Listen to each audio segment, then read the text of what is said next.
Okay, so word to describe my dad, I would say is like more very charismatic, gentle, loving, super caring, you know, and loyal out of everything. He was just so supportive, and he always like examples. I remember when I was younger, we had concerts, and he was always trying to be there, and he would always like surprise us with a little bouquet of like lollipop flowers or just little flowers, and he was just the little things that he would do to show that he was there for us. He was just funny. He was so he was funny. Like a rock.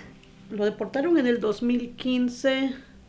Sofía iba a cumplir 15 años. Victoria iba a cumplir 10 años. Nancy acababa de cumplir 18 años y Edna acaba de cumplir 21. Él tuvo un accidente de carro, tuvo un accidente de trabajo que le provocó convulsiones. Y después de eso tuvo un accidente de carro que lo llevó a probación. Estuvo yendo a la corte. Iba a la corte cada mes. Todos los meses iba a la corte y siempre había una continuidad. Le decían que tenía que estar en probación. Estaba en probación. Tenía que estar... Era difícil porque pues él era el que traía más dinero a la casa, ¿entiendes? Entonces él tenía estaba empezando su negocio de landscaping. Entonces para él era muy importante pues presentarse al trabajo y a veces no lo podía hacer porque tenía que estar en probación o tenía que ir a la corte. Y así estuvo por 2 años, tal vez. La oficial de probación a veces venía a la casa y en una ocasión ella le dijo a él que ya se le iba a acabar su pesadilla porque le dijo la última semana va a ser la última semana. So, él llegó a la casa, estaba feliz. Obviamente pues todos estábamos felices porque él ya no estaba bajo ese estrés, podía trabajar, podía estar en la casa. Yo trabajaba en las tardes y él cuidaba a las niñas. Y la última semana que él fue a visitar a su agente de probación, no quería ir. Y él dijo que, o sea, ¿ya para qué voy? Dijo que ya es la última semana, ya después la otra semana estoy libre. Y nosotros le dijimos, o sea, sigue las leyes.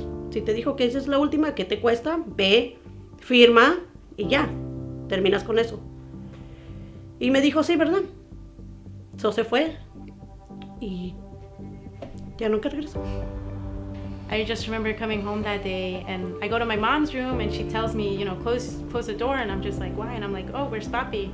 Because he was, like, my parents were always home when I got home. And she just tells me, close the door, and I'm just like, what happened? And then she's like, your dad, like, just called me. And I'm like, what do you mean? Like, where is he? And then that's when she tells me, que inmigración lo agarró, you know, immigration grabbed him. And I'm like, what? And he goes, yeah, like when he was on his way into Callie's office, he was following her into her office, and then he just sees the 2 immigration officers at the entrance, not the entrance, like in entering the room, like, and they just like grabbed him, and I just can imagine my dad saying like, you know, fuck, like, you know, like immigration. And it was just like, I just remember asking my mom, like, what do we tell the girls? Like, what are we gonna tell them? Because they're so young and they're supposed to have their dad in their life, just like I did. Sophia and Victoria didn't have that, so it was really hard for me because my mom didn't have an answer and I didn't have any answer for them. It never gets easier. We just get used to it. Sofía, la reacción de Sofía fue más severa porque le dio mucho coraje. Empezó a pelear en la escuela, a desafiar a las autoridades, porque yo voy a obedecer a las autoridades si hacen eso, ¿me entiendes? O sea, no, yo pienso que no había el trabajo del oficial de probación, no es deportar. La decisión que ella tomó en ese momento nos afectó de por vida.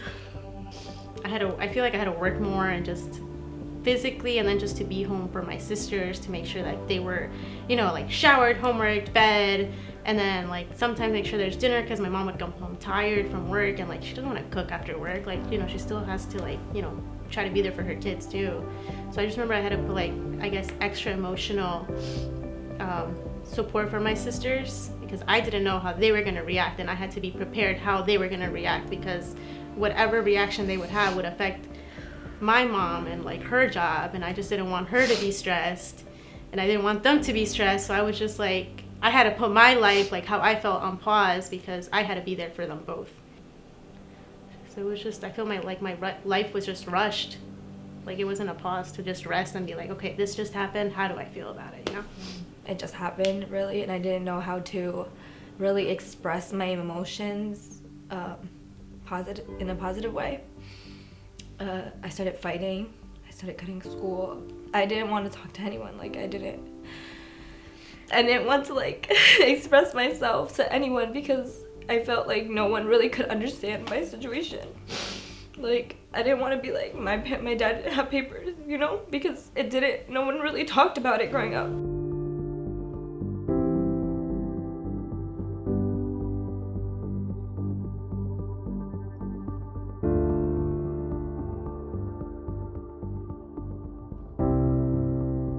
Yeah, the Trust Act is very important for people who are always fearing that they're going to be detained and taken away from their families because they're leaving kids behind, they're leaving their significant other behind, you know? They're leaving so much behind here, being returned back to a country that they don't even recognize. Quiero una comunidad segura para mis hijas y para la comunidad. Siempre nos tienen en la mira.